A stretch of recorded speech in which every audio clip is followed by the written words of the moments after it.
Wait, so like I do like to record, yeah. Also because you have a lot of like very kind of fake conversations on YouTube, and sometimes these can be more real. So anyway, Yeah. hi. Hello. Uh, what's where do you want to start? Sure. So the reason I reached out to you was I saw that you were able to make a living as a full-time creator, and I wanted to get your story, your content creation journey. Did you part-time it for a bit? Were you just like, I have $12,000, I want to live in a different country and like make it work while I create content? No. All right. So what's your Um, story? so I am not a full-time creator. I could be, but I've chosen not to do that. And I think I have I've been trying to sort of promote this idea that we can all be part-time creators, and we need to make that a norm, and we need to make that more of a thing. Like, I think there's a lot of celebration of like quit your job, go like, screw the man, like go your own way on social media. And I think a lot of people just can't do that in their life, Yeah. or they should try before they buy, essentially. So I think the part-time path needs to be studied a little bit more, and maybe and that's what I've been doing. Um, so maybe I'll give like the brief how I got here, and then you can ask me any other questions along the way. So Cool. um, roundabout, I would say 2017-ish is when I just changed my career into software. But I was a pretty bored software engineer. Like I just was in a not a great company that overhired, and quite honestly, we didn't have much to do. So essentially, I was just like basically blogging on the side, and going to every single meetup in New York City, Mhm.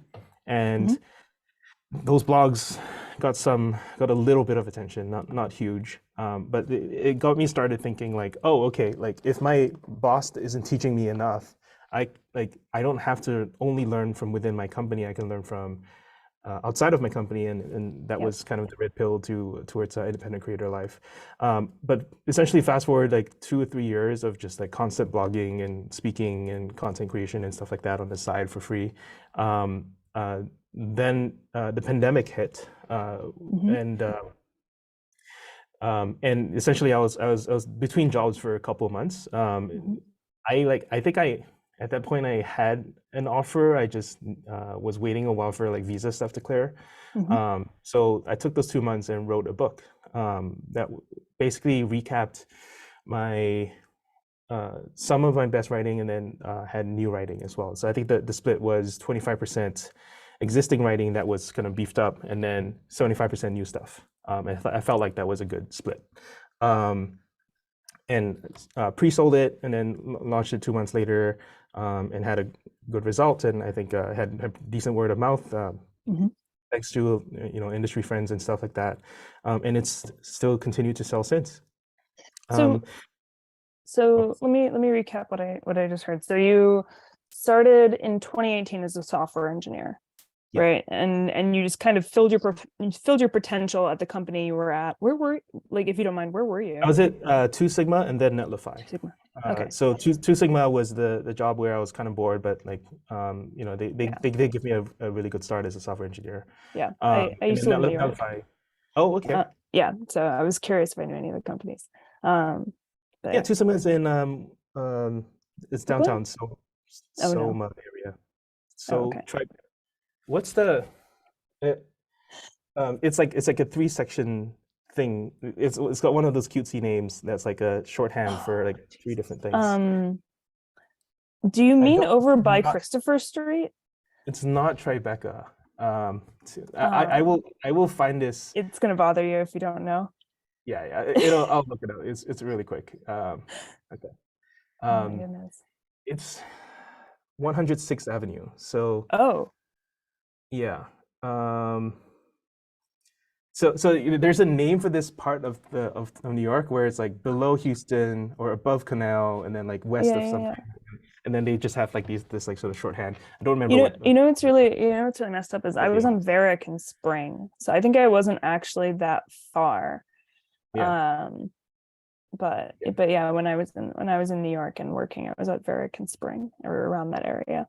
Um, But yeah. Anyway, So okay. So you're at Two Sigma and you've filled up your potential. You're like, I'm hungry for more learning. yeah, Where can I learn more? And so then you yeah, transition into a so you don't transition, you kind of like look for more, like meetup.com, like what meetups are around, yeah, and you start making friends.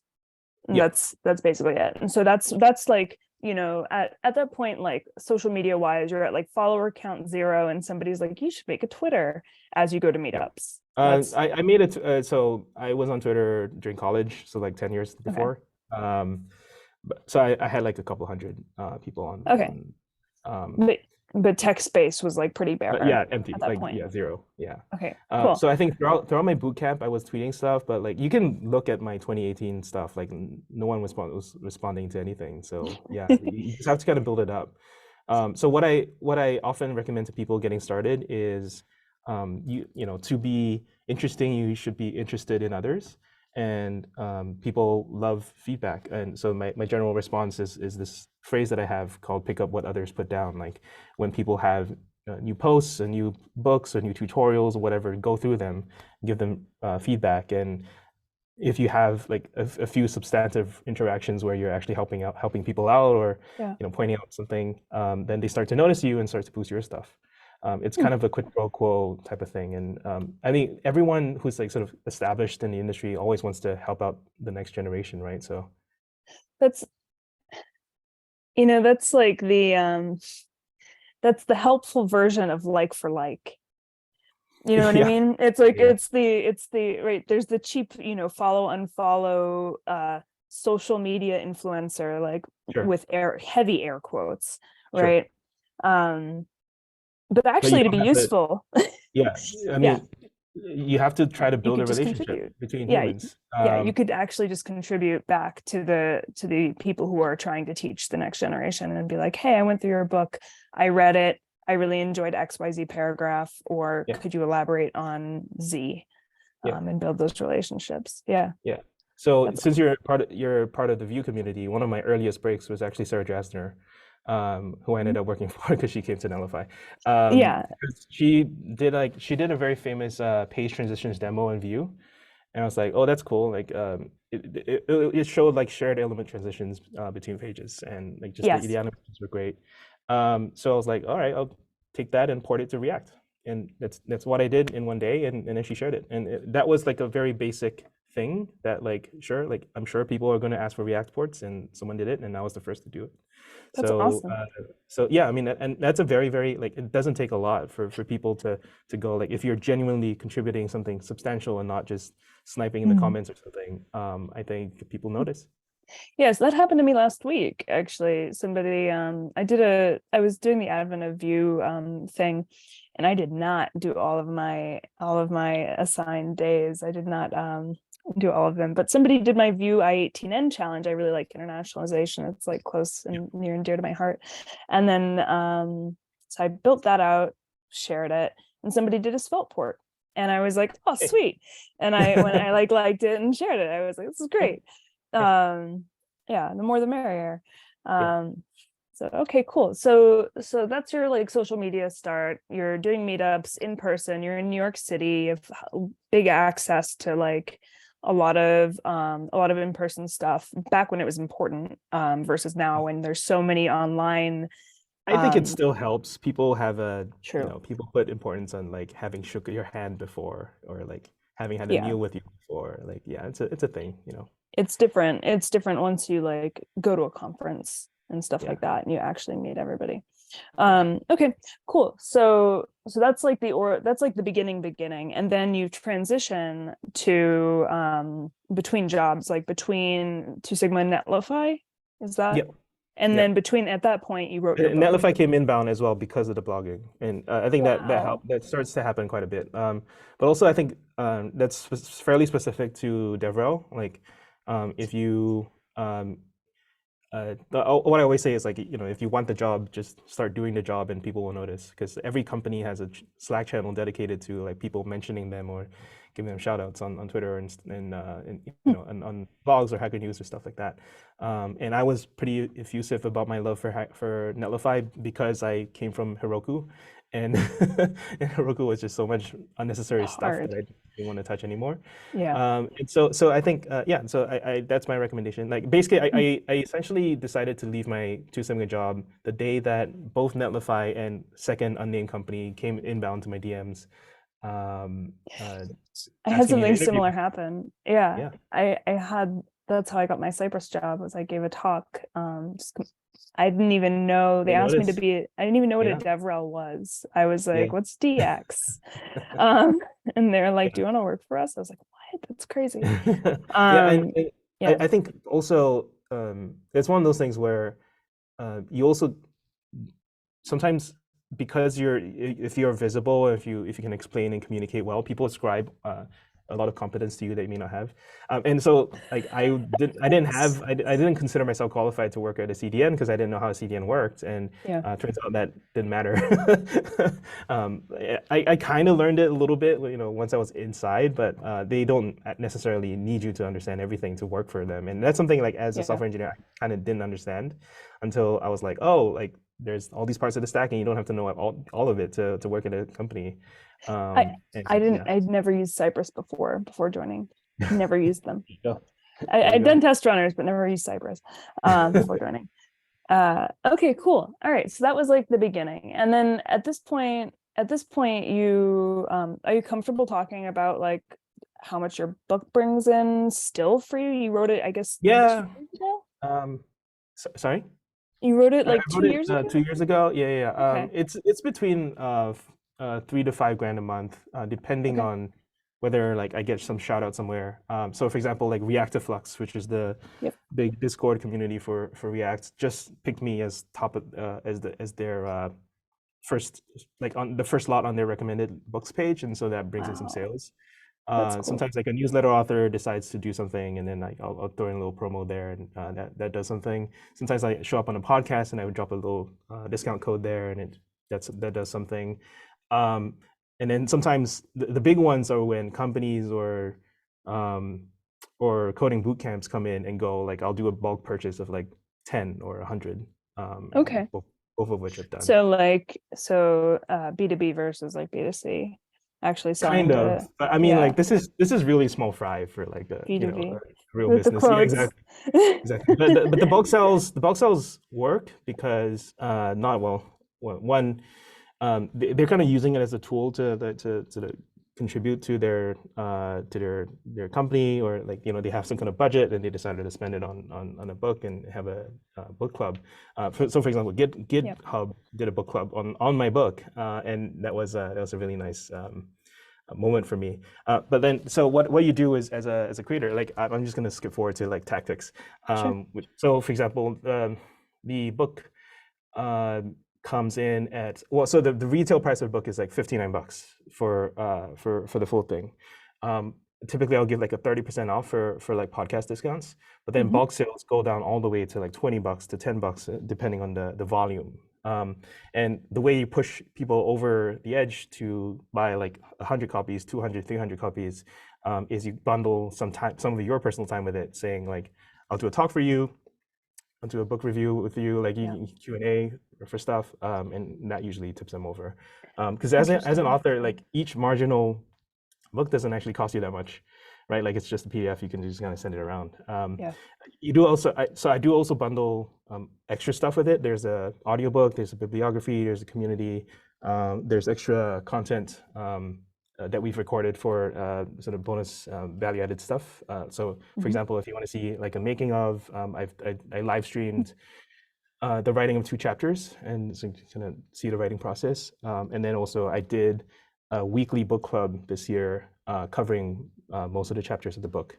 And so all those videos are recorded and put into the community section, which is a higher tier than the book. When did you learn how to write well? Woof. I don't know that I've learned it. How did you learn to be consistent then with writing? Oh, Like, right, how did right. you? Because Um, you're prolific. You're very prolific. Oh, thank you. I don't. By the way, I don't think I'm as prolific as I could be. I'm definitely like Really not funny. applying myself as much. I know, but like We seriously. all, I know. And I was having this conversation about 15 minutes before we got on the phone with somebody else, with another, like with a founder Yeah, of something. And they're yeah. like, Jess, you do so much. And I'm like, I could be doing more. You could be doing more. Well, I think the main thing for me is just to realize like this is the source of a lot of the good things in my life, and I think at this point like just a blind belief that if I do this sort of daily practice or weekly practice of like publishing something and always having always trying to form an articulate opinion on the most interesting things around me, that good things happen to me eventually, whether right away Huh. or whether like 3 years down the line. I did like, you know, one of my jobs just before my current job is temporal. I got because I wanted to write a blog post, but I didn't really have the words for it. So I, instead of writing a blog post, I published a gist, and then back and forth in the comments of the gist led to that job. Whoa. Over like I think it was like 8 months later. So like you just don't know at the time when Huh. you write stuff what will come out of it. I think you just need to consistently push yourself to articulate and identify like what the best ideas and interesting opinions are, and just put them out there and see what happens. The way I call that is increasing the luck surface area, right? Like uh, Increasing luck surface area. yeah, there's a visual that's pretty famous if you're into that sort of thing. So I like uh, visuals. exactly. Luck surface. I even had a person illustrate my post on this. So I have this post on how to create luck. This is where we get into screen sharing. Um, Okay. so all right, I'll just kind of blast you through it. Can you see this? Mm-hmm. And they So translated it too. Oh my goodness. I know, yeah. And That's, those are some of the highest compliments, right? When I people read something, know. I will translate it into Oh my own my language. So there's a binary view of luck. Either you are lucky or you're not lucky, God. and that is a pretty static view. But whereas I think when you determine like what goes into luck, you can maybe engineer that a little bit more. So luck just kind of happens randomly. Most people don't have a very broad luck surface area, but some people do Mhm, have more because they try to expose themselves to luck happening to them. mhm. And that's a pretty nice philosophy. I did not coin this, by the way. It was created by Mhm. this guy who had a different visual, which is this thing. So again, doing, telling, having a broader surface area is better. It needs So more emojis and color. exactly, exactly. I updated it for the millennials who don't understand Yeah, anything without emojis. needs emojis. Okay. There's a couple more philosophies of luck. I'll kind of breeze you through. So Interesting. there's a philosophy of the four kinds of luck, which is essentially one, hope, um, so Okay. very passive form of it. Second, hustle, which is Okay. you're just actively trying things until luck happens. Three, preparation, luck favors the prepared mind. And then fourth, magnetic luck, people attracting luck to you. And Hmm. so the way I phrased it was kind of this sort of 2 by 2 matrix for easy recognition and Interesting. understanding. I think the main thing. So this is in this progression I just brought you through is helps you get your mind into a mindset of like the more active you are in expanding your luck surface area, the luckier you will be, and you don't necessarily know what outcome will come out of it, Hmm. because you're more active, because you're more intentional about your specific goals. More luck will happen to you than if you just sat on uh, where you're at and hope that luck comes your way. And by the way, this includes privilege as well. Yeah. Yeah. So the, so 100%. the difference that I added to that literature of luck was that I think there needs to be habits and there needs to be strategy. And so then I mapped out the list of things that you could be doing there. So Oh my goodness. I'll drop this in Yeah, your chat. please. So, Um, how did you find this content? What was your entry point into I guess um as a as an aspiring content creator, if full time or not, right? Like I already do talks, so I guess I create content, but and workshops, but as an aspiring content creator, you don't know what you don't know, and you don't know how to even begin thinking about like the word social media strategy or the word social media strategy or personal branding. Like there's so many choices that you feel like you have to make when you find some content about it.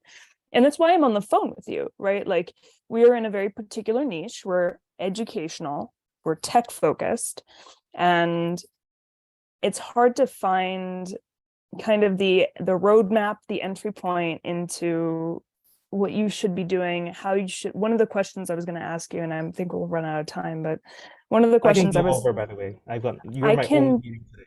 too, actually. I didn't think I could, but I got the day wrong. So I have their extra 30 minutes at the end. But one of the questions I was going to ask you was, how do you decide where to split your time?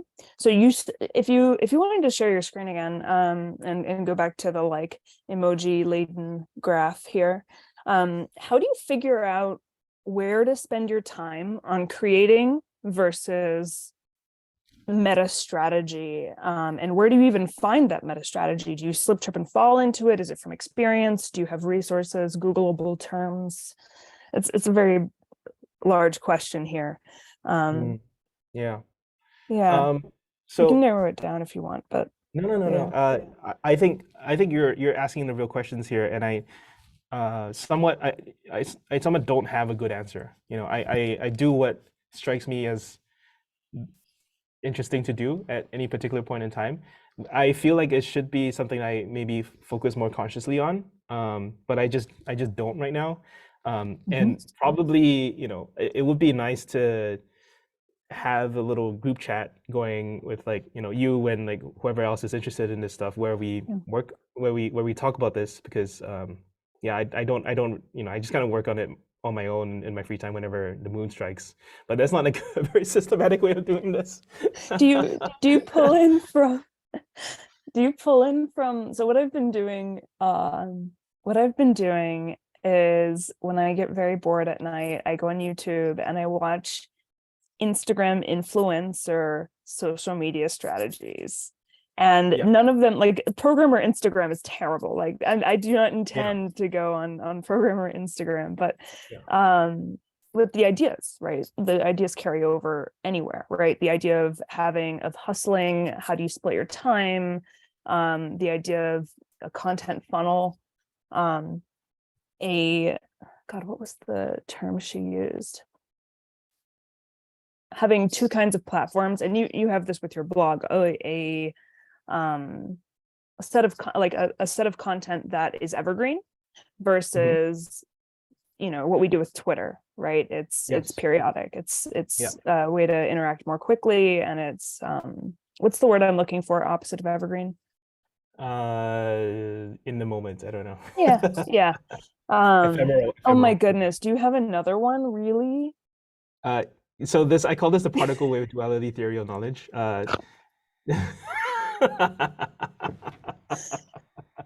Okay, um, I'm gonna write down so another question for later. How do you so remember? oh, I mean, I refer to this a lot. I mean, yeah, Okay, I okay. talk to so discrete learning versus continuous learning, and then having two sources that kind of reflect those modes of operation, and recognizing that people consume information in different ways. Some people want the whole thing, some people want the updates, right?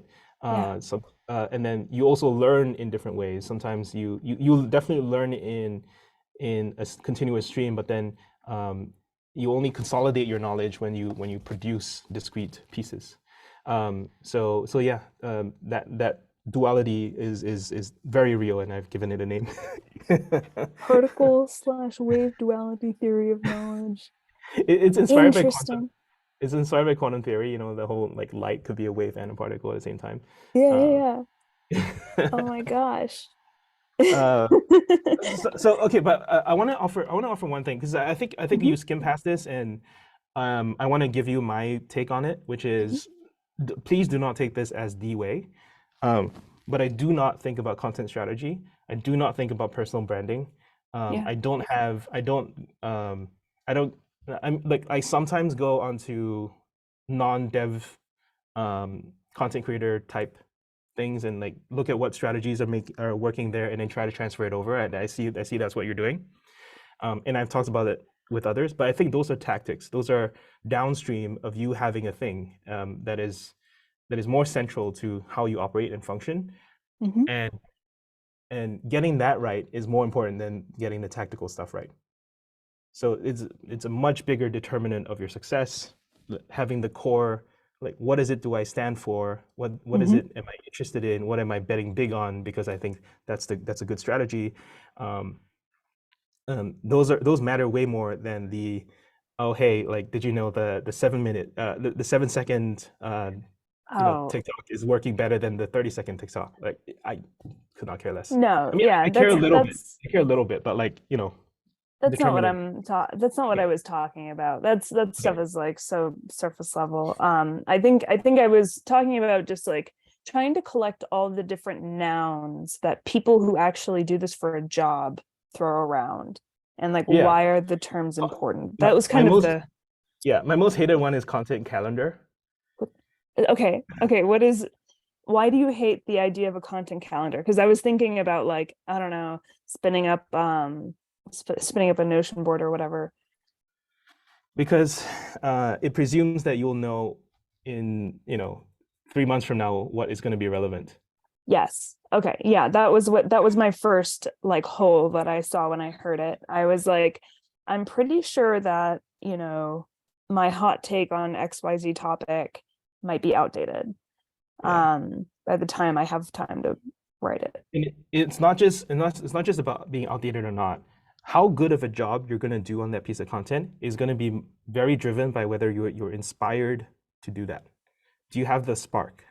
And planning like this almost guarantees you have no spark. Like, So you're reactionary almost. Like you have to take an input in order to generate like emotion or opinion.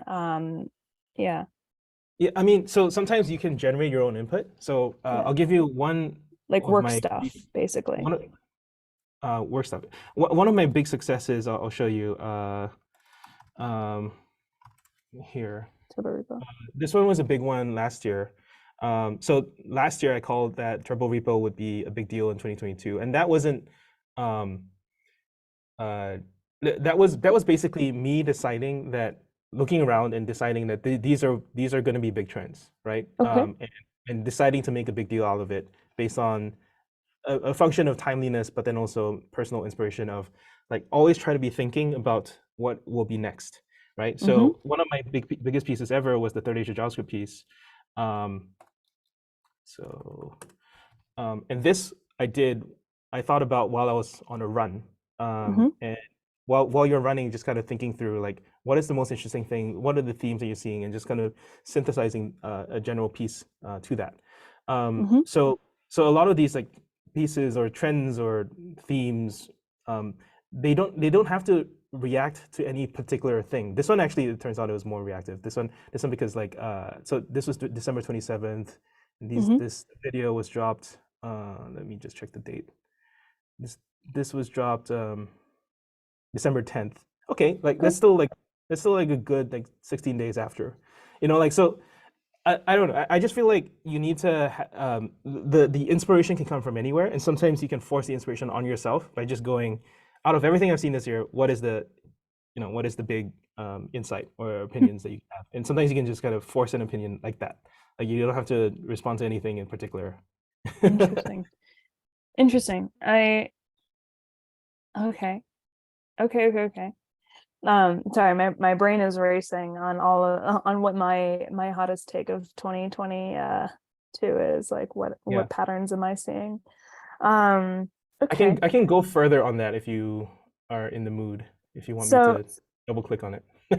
what do you mean? On which part? On uh, my on Ways my to source opinions or inspiration. oh yeah, ways to source inspiration. I guess I'm more interested in the if you want to go deeper, like if you have stuff to say, let's do it. Um, but yeah, And by the way, this is part of how I people always ask about organize. this. Yeah, this is my notes. Yeah. I try to organize them based on the Para method from Tiago Forte. Have you heard of this? No, Not that you have what is to. this? Do you read a Um, lot? I read a fair amount. Yeah. Um, So I would drop this in as probably the only way of note taking that has made sense. Oh, you dropped a question in there. How do you organize all your thoughts in blog posts? There Oh, you I go. thought that's why you were showing me this, because this is the answer to that question.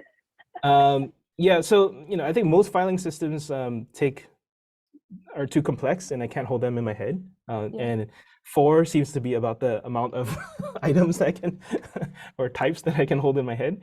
And I think the other insight of the power method, I'll leave you to read this thing if it appeals to you. Yeah. The other insight of the power method is that it is driven towards action. That you don't take notes for notes' sake.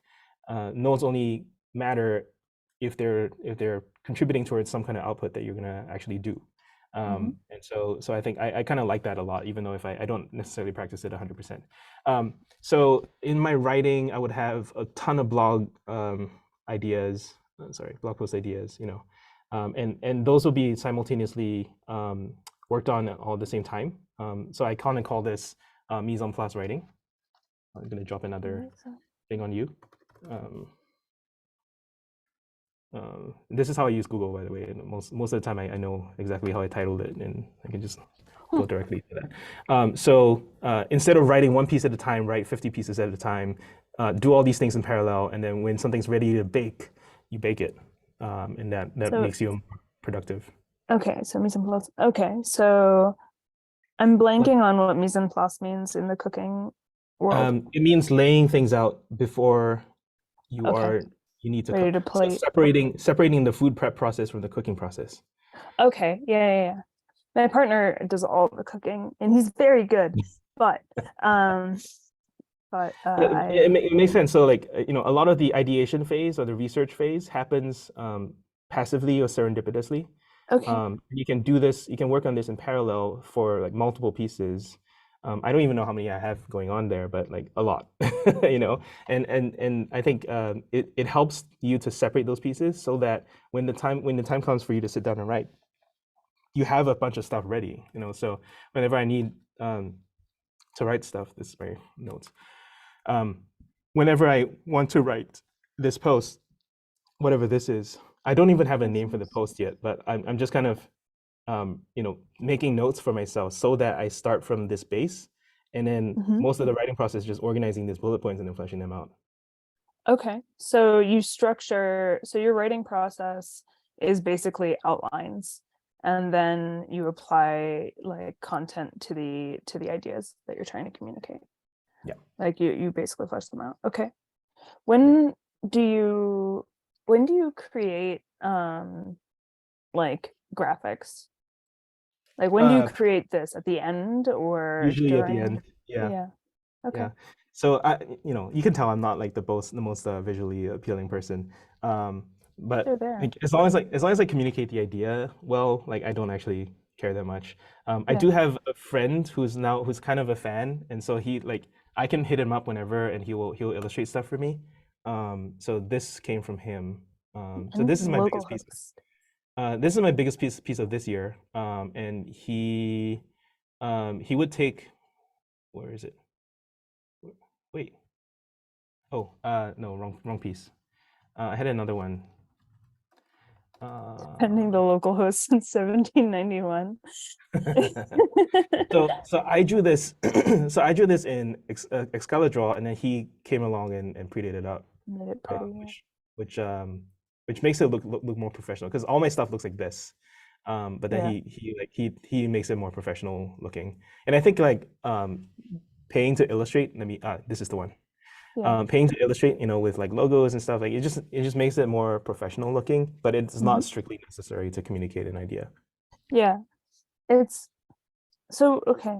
This is really interesting. Something you said to me over Twitter was that you like to decouple your blogs from you. You have so much. Blogs from the person. Yeah, we were talking about that as an idea, Yeah. like dx.tips. It's something Yeah, that you started, or no? Yeah, I did. Yeah, so you started dx.tips. So I have 3 blogs right now. Okay, so you have 3 blogs. So you have your own personal one that we've Yeah. been referencing all the time. Yeah. And then you have our ideas. Yeah. And then the AI blog. And then the AI blog, Alspace. This is the Substack. Excuse, one more time. This is on Substack. So What partially, so is? this I made this in Svelte. This is Yeah. Hashnode, and then this is Ah, okay. Substack. Substack's a newsletter platform, right? So Okay. I partially I'm experimenting with different platforms just to get a feel for how they grow and work, and expose myself to new things. I feel like in particular for developers, the developers tend to over-index on building their own stuff, when Hmm. really you should just use other people's stuff. And Substack is perfectly fine. I have my quarrels with them, but I will say that they're probably the best email platform out there. I think they're, just the organic growth. This And thing you got get 47. Like I get like some amount of free subscriptions after each post, and I think that's just a really nice thing to have. I have a very spicy take on that. I'm not gonna What? say it. No, it's a Okay. modern front ends take. I'm not gonna say Okay. it. Um, just that the Anyway, just so that the so attendee so count was just that the attendee count was based on recipients of an email newsletter. Um, oh yeah, and they're kind of shady. and you have But like you have more when than you that. I did this for 5 years, right? Yeah. My Okay. personal blog, but in the personal blog will always be in a personal domain. It clearly will be from you. Okay. But once you split things out into into focused things, and people understands what they're getting when they sign up to your newsletter, Hmm. is like I'm interested in DevTools, I'm interested in DX, I'm going to subscribe to this. I'm interested in AI, I'm going to subscribe to this, right? But then you also get guest contributors. So this is a guest post from an expert, right? Yeah. Um, and I think that strategy appeals to me more than building your own personal site, because Skills. there's just a mix of like non-technical stuff here, there's technical stuff here, there's personal reflections sometimes. I like reflected on like 9/11 in this blog, and Hmm. that has um so I think basically if you have enough of an interest that you keep coming back to, you should set up what eventually essentially what the CSS tricks for that discipline should be. Okay. I think like it can be one person or it can be a multi-author thing, but I think that really helps to focus your energies and also gives a guide to your subscribers on what they're going to get, and I think that actually boosts your readership as well. Do you um cross post? no. Do you, so between your own and the so like the DX tips one and your own personal blog, do you ever like meta write about the DX tips over Oh, here? I've thought about this. So I have thought about it, but I haven't done it very much Hmm. because that takes work. It's true. so And so what's the gain? Um, Well, yeah. so I just think like this will forever be for me, for people who like understand and know me. Hmm. So for example, I wrote this post and then I was invited to give a conference talk about it, and so then I'll put my slides here, put photos Hmm. of the talk here. That's it. Um, it's very it doesn't have to take a lot to give the sort of behind the scenes on on your work. Hmm. I actually want to do more of it. I just haven't brought myself to that. I probably should, but yeah, I just haven't done it. There are I, a lot of things that I can think of, but I just don't do. I mean, I saw one of the ideas you're trying to champion is one of the many ideas you're trying to champion is working in the open, Sure. and being transparent Yeah. about the process, which is why we're here. I'll give you Yeah, another I one that you might like as well. So I think this is called bottoms up idea exploration. So I'll drop that in your chat as well. So this is the development of a single talk from tweet to talk, oh my uh, goodness. tweet to job. So there was 8 steps, and the first was Yeah. exactly what we started out with, like pick up what others put Oh, you down. did a lightning one. Okay. I'm sorry. No, I'm reading out loud. Sorry. Okay. Pick up what others put down, respond to feedback, live stream working on it, write it up in a blog post, turn it into a lightning talk, and then turn it into another conference talk, and then turn it into another conference talk, and then talk about it in an interview and get a job. And so this is like one thing, going out there, working in public, all the way up to that. So, yeah. Bottoms up ideas. All right, let me bottom up ideas. And then illustrate it because Why not? This is me messing around with Canva. I'm still not very good at visualizing Wait, let things. me tab back. Where, What's that? oh, did you illustrated the which I one? was trying to illustrate the blog post itself, Ah, the OG image and stuff. Didn't really work, I don't think. no, I think But it's yeah, fine so actually. that's the working in public Mhm, idea. I think ultimately, for becoming a creator, because that's why we started off this conversation. mhm. Because I jump around a lot, and those are just attempts or um, those are tests of product market fit, right? Like, do I have the product market fit to this topic that people want to hear from me and that I'm interested? You want that intersection of interest, right? A lot of people talk about this ikigai concept, um, Oh, which I love to hate. I don't hate it. I just think it's overcomplicated because people fetishize the Japanese. They're like, oh, it's foreign. It must be good because it's ancient knowledge. But really, so they're always like, do an intersection of what you love, what you're good at, what the world needs, what you're paid for. mhm. But really, like what the world needs, they'll eventually pay you for it. So you can combine these two circles, and what you love and what you're good at can eventually converge as well. So you can combine these two circles. So essentially, it's just this four circles thing just collapses into two circles, and it's just basically just find the intersection of what people want from you and what you like to do. That's it. Like you can get paid doing that for sure. That's the creator economy's promise. What people want from you and what you can do, And what do you enjoy doing? what you enjoy doing, the passion for it. Yeah. So one of the things that I struggle with, I guess, is that I worry that that I'm either not a good writer or whatever. And so I wonder, but I'm really good at I'm very good at teaching one-on-one, and I'm very good at like giving workshops. Are So you a if former, are you you a former Hmm? teacher? Did you used to teach? No, I've always been a software engineer. Um, I did my first workshop 3 years ago, and like on testing. I used to be a QA engineer, so like talking about testing is just like easy. Like I'm a high school dropout. Like I dropped out at 16. Wow. Yeah, I have a very Wow. weird life story. I dropped out at 16 and slipped, tripped, and fell into like Silicon Valley startup house, doing You manual lived in a QA. startup house? Kinda. It was in Northeast Florida.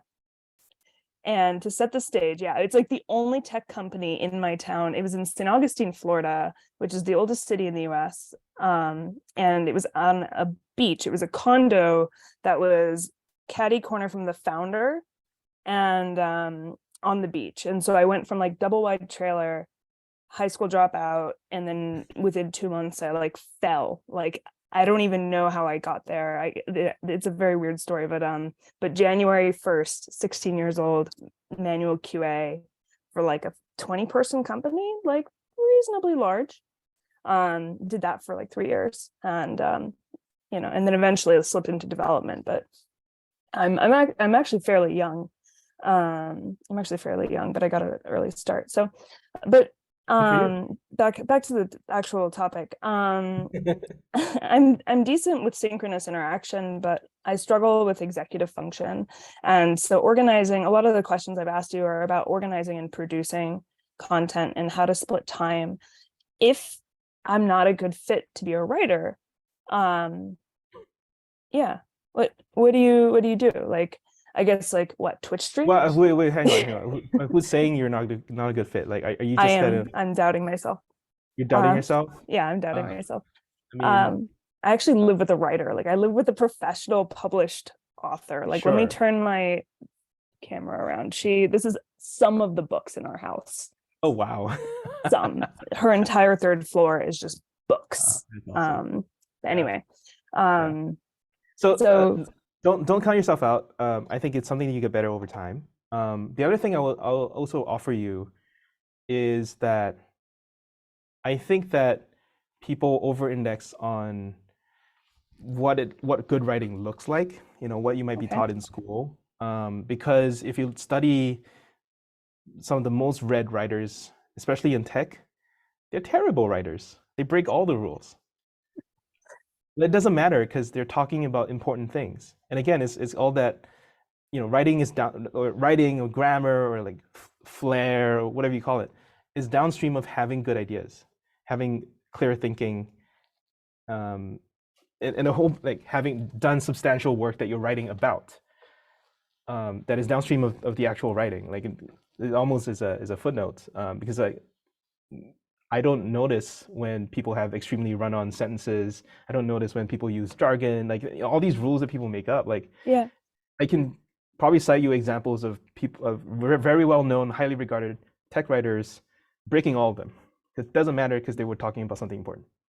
So do you Are think you talking? it's hmm, So question is really, are you talking about something important? okay? Like, why? Like, do you have a clear idea of why I should care? Okay. If you do, I'll probably read it anyway. You know, because I've decided to care about that topic, and you've demonstrated that you have something to say. Beyond that, like I don't care if you use like a ton of analogies or very flowery language or metaphors, anything like that. Like you know, we're not writing the next great American novel here. We're writing about technical topics, and that should shine through anyway. Good ideas, should, you know, tend to do that. Hmm, okay. So I And want to encourage you on this. okay. So don't give up is what I'm taking from this. Don't give up. And it's okay to have personality. It's okay to Say, write in your own words instead of yeah. like trying to be professional or whatever. It's the So most important thing is to communicate the idea. Okay. yeah, I do. So I did. I don't know if you know. I actually did a writing retreat recently, where No. we. Yeah. I mean, it's already over, so I'm not like. Well, actually, If there's a so one of next my. one, I would love to do it. Well, I don't know if I'll do it again. It was so. It's It a was lot of kind of. work. It's kind of stressful for like a couple dozen people, and like we didn't make much money on it. Cecilia talks about that stuff all the time. She goes and writing. She hosts writing retreats for other writers. It's a lot of work. Yeah. Yeah. Hassan, who's a frequent collaborator of mine, Yeah. um, did a write up of all the notes that we had. So I just pasted it in your GitHub. channel. It's all public. Yeah, we did it in Miami because I was living in Miami, and all these cabanas are out there, so it's pretty cool. So I have all these Cool. recommended reads if you want to kind of go through them on working in your Oh, writing. Um, but wow. probably the most interesting idea that emerged out of this, I actually didn't come. We came up with this during the retreat, like as a group. Was that I think there's tier lists. Do you know about these like gamer tier lists? This is stealing gamer lingo. I love it. No, I had never Tier so list. idea tier list. So Um, the tier lists look like this, right? You kind of just like drag and drop. Dogs are the best. Followed, S tier is like super tier, A, B, C, D, all the way down, right? Like so, you just kind of rank things by that. And if okay. you read content and you sort of put content in tiers, you start to form a good mental image of how operating in a picking a particular genre of content or type of content automatically puts most of you in that tier. And in order to break through to the next tier, you have to do something qualitatively different. Interesting. So like let's take for example the recipe tier, like it should have just been a Stack Overflow answer tier. Like So how do you yeah, it can be create n number of yeah, objects to iterate over, right? right. Okay, So so there's the B tier. that goes between B tier and C tier, right? Depending on Okay. how well you do it. So let me explain the tiers. So C tier is self-serving, like you're literally writing notes to yourself, right? And sometimes just to get things out of your head, just to scratch an itch. All perfectly fine reasons to write, but there's no particular reason why I should care, right? Mhm. So then B tier is where you're explicitly optimizing for others to consume, right? You're actually spending some effort to to aggregate, to pretty it up, to explain some context leading into it and coming out of it. A lot of work comes in at a B tier. Mhm. A tier is where you sort of give insights and quotable opinions, right? Essentially thought leading. I have a whole separate topic on the thought leading stuff. But then S tier is where you do interesting things offline and then announce them, right? So if you look at Okay. the top Hacker News posts of all time, Channel a lot of global these are group. like here's a news item, here's a news item, here's a project. Um, like you will I never blog your way to this without an actual thing happening in real life. Interesting. right? All right. Replit used legal threats to kill my open source project. I don't know if I want if I aspire to it. Sure. Like, and some But of these are not, yes. you need to, okay, like, No, remove no, whatever I'm is teasing. irrelevant. I'm teasing. Sure. I understand. I understand the general idea. Yeah, things have to Yeah. make it into the concrete world. So Um, each of these are different tiers, and so the main insight is just, if you work at one tier, don't expect it to do better until you start doing having qualitatively different approach to the way that you to what you're promising. yeah, this is absolutely great, because one of the hardest things is classifying thoughts and classifying the material you're reading, right? Because I asked you, like, kind of offhand, do you read a lot? Because Yes. good writers are often good readers. You And see, this is my hmm, uh, this is my reading list right today. A bunch of tweets. Um, yeah. but also, so here are my notes, right? So I've been reading a bunch of AI stuff, right? And Mhm. everything I read goes into my notes. Um, so so it's just a ton of notes.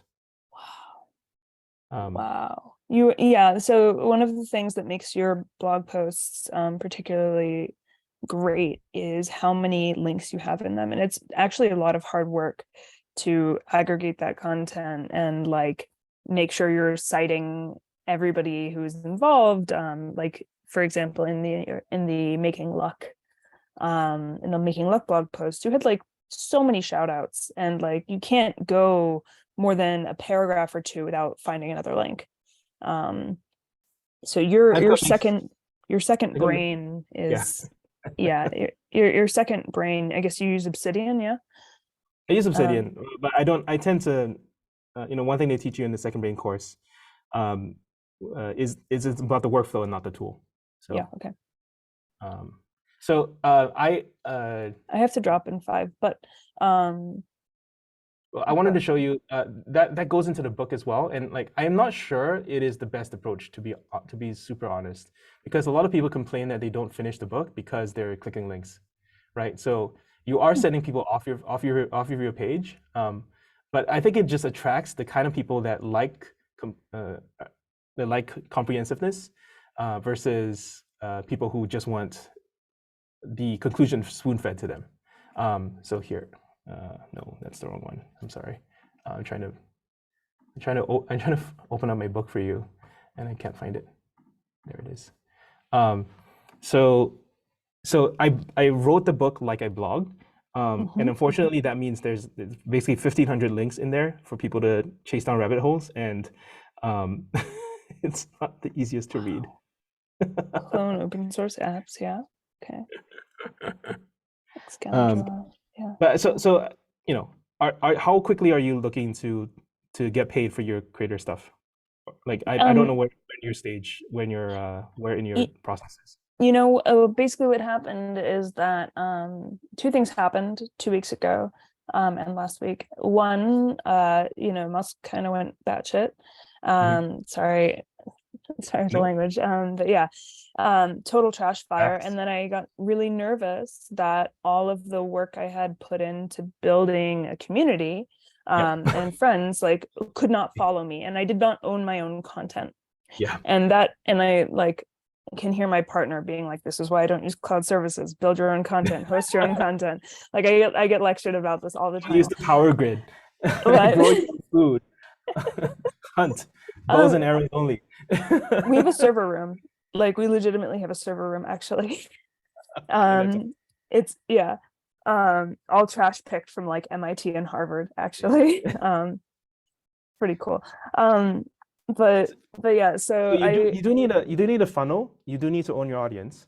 I yeah. actually don't do a good job of it. I'll straight up tell you I'm like terrible at it. Because I was a Twitter main. I call myself Twitter main as well. And so my newsletter has like 5,000 people when my blog posts have like 2 million views a year. And my Twitter gets 2 million views a month. So it's like it's weird to do that transition, but it's necessary because yeah, you can't like these platforms. You don't own these platforms. You rent them, Yeah. and you got to move from platforms that you rent to platforms that you own, and it's a constant funnel of these people.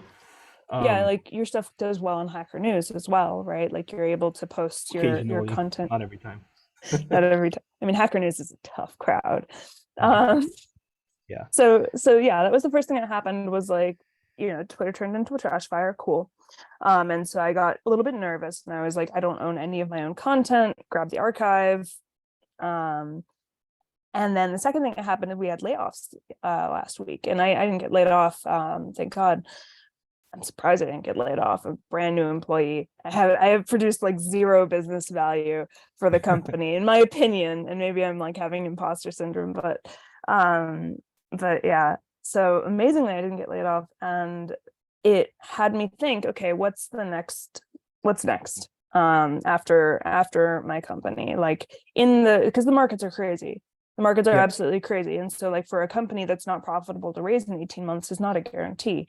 Yep. So we did, we cut headcount, and we cut running costs, operating costs, like you do, like everybody just did. But I was like, okay, what's next? And if I have to take a job at a lower base, how do I stay safe? What's my secondary strategy?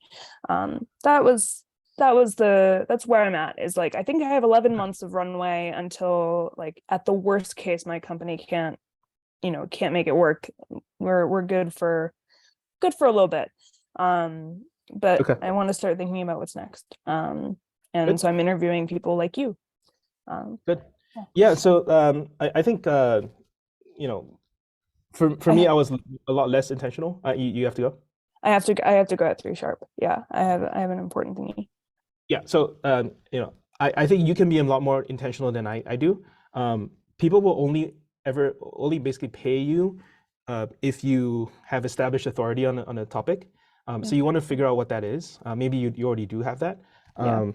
For me, Yeah, I like do. I kind of don't, and that's just me professionally having ADD.